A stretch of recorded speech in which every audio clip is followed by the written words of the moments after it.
Fiat Ducato 2024 new one. This is the electric one.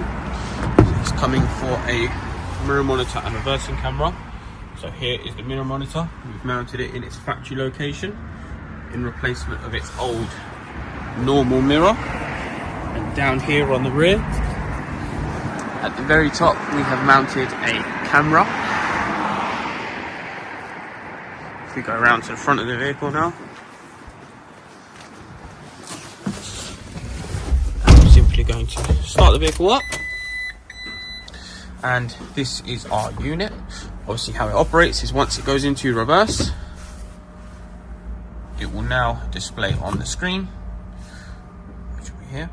As you can see, that is the rear of the vehicle. Customers opted in to have no guidelines on this option, but obviously once we go back out, it returns to its normal mode.